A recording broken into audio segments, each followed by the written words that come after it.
नमस्कार, मैं हूं अभिषेक त्यागी। इस वक्त श्रेयस अय्यर और ईशान किशन का मुद्दा जो है बड़ा गर्मा गर्म है, क्योंकि दोनों को टीम इंडिया में मौका मिलेगा नहीं मिलेगा, सेंट्रल कॉन्ट्रैक्ट में दोबारा से मौका मिलेगा नहीं मिलेगा, इस तरीके की तमाम बातें चल रही हैं। लेकिन इसी वक्त दो बयान सामने आए, एक तो प्रवीण कुमार का और एक सौरव गांगुली का। इन दोनों बयानों के बाद बवाल मचा हुआ है, क्रिकेट जगत में थोड़ा सा तूफान आया हुआ है, क्योंकि आपको पता है कि बीसीसीआई के सचिव जय शाह ने एक बयान दिया था। जय शाह ने एक बहुत बड़ी बात कही थी। जय शाह ने कहा था कि अगर कोच, कप्तान, सेलेक्टर्स, थोड़ा ध्यान से सुनिएगा, जय शाह ने कहा था कि अगर कोच, कप्तान, सेलेक्टर्स ये चाहते हैं कि आपको रणजी ट्रॉफी खेलना चाहिए तो आपको खेलना ही पड़ेगा, किसी भी कीमत पर आपको रणजी ट्रॉफी खेलना ही पड़ेगा। अब जय शाह का जब ये बयान आया तो सौरव गांगुली, बीसीसीआई के पूर्व अध्यक्ष सौरव गांगुली का बयान भी सामने आया। सौरव गांगुली के बयान के बाद थोड़ी खलबली, उसके बाद में प्रवीण कुमार के बयान के बारे में भी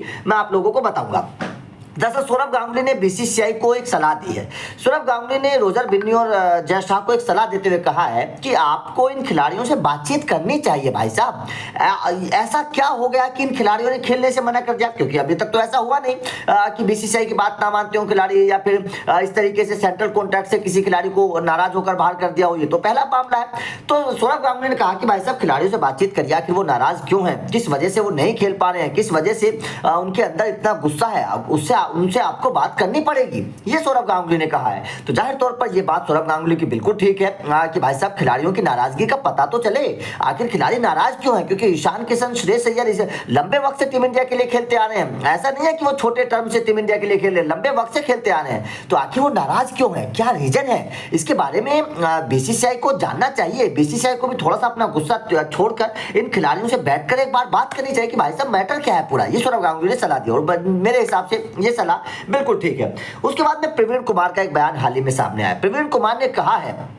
कि ठीक है, आपने पैसे कमा लिए, आप टीम इंडिया में खेल लिए, सब कुछ ठीक है, आईपीएल में भी आप बढ़िया टीम में हैं, आपको पैसा भी मिलता है, लेकिन प्रवीण कुमार का कहना है कि आपको घरेलू क्रिकेट खेलना चाहिए। नो डाउट प्रवीण कुमार की बात भी बिल्कुल ठीक है कि घरेलू क्रिकेट खेलना चाहिए, लेकिन जो बयान सौरव गांगुली ने दिया है, जाहिर तौर पर उस बयान के बाद ये चर्चा है और ये इस बयान को सही भी माना जा रहा है कि बीसीसीआई को एक बार बैठाकर इन दोनों से बातचीत करनी चाहिए। क्योंकि अगर ईशान किशन और श्रेयस अय्यर इसी तरीके से बागी बनी रहे, इसी तरीके से बीसीसीआई की बात को नजरअंदाज करते रहे, तो आज तो ये दो खिलाड़ी हैं, आने वाले वक्त में हो सकता है कि और 2-4 खिलाड़ी पैदा हो जाएं जो बीसीसीआई के इस रवैये से नाराज हो जाए। क्योंकि अभी तक ऐसा नहीं होता था, खिलाड़ी इस तरीके से बीसीसीआई के फैसलों के खिलाफ नहीं जाते थे, खिलाड़ी इस तरीके से बीसीसीआई से नाराज नहीं होते थे। लेकिन अब ऐसा क्या हो गया कि इन दोनों ने बीसीसीआई के खिलाफ कदम उठा दिया, बगावत शुरू कर दी। ये तो एक तरीके से टीम इंडिया के लिहाज से बड़ा गलत फैसला है अगर इस तरीके से होता है। अगर खिलाड़ी इतने नाराज हो जाते हैं तो टीम इंडिया का भविष्य भी खतरे में है अगर इस तरीके से चीजें होती है।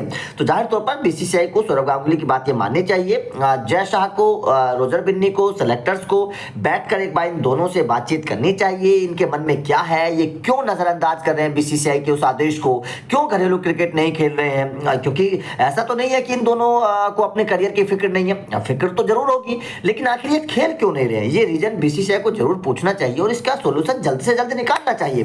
क्योंकि अगर इसका सोल्यूशन नहीं हुआ तो फिर टीम इंडिया में फूट पड़ जाएगी। जाहिर तौर पर टीम इंडिया 2 खेमों में बढ़ जाएगी, एक खेमा बागी खिलाड़ियों का हो जाएगा, दूसरा खेमा बीसीसीआई के चाहने वाले खिलाड़ियों का हो जाएगा, जो टीम इंडिया के लिहाज से बिल्कुल भी ठीक नहीं है। तो जाहिर तौर पर ये टीम इंडिया को थोड़ा सोचना जरूर चाहिए। अगर ये नहीं सोचा गया जल्द से जल्द तो आज तो 2 खिलाड़ी हैं, कल 4 खिलाड़ी इस तरीके के नए और पैदा हो जाएंगे और ये टीम इंडिया के लिए ठीक नहीं है फ्यूचर के तौर पर। तो आपका इस खबर पर क्या कहना है, कमेंट करके बताइएगा जरूर। वीडियो अच्छी लगी हो तो लाइक और शेयर जरूर करिएगा, क्योंकि मामला जो है उतना छोटा नजर आ नहीं रहा है। आप कमेंट करके जरूर बताइएगा। Thank you very much.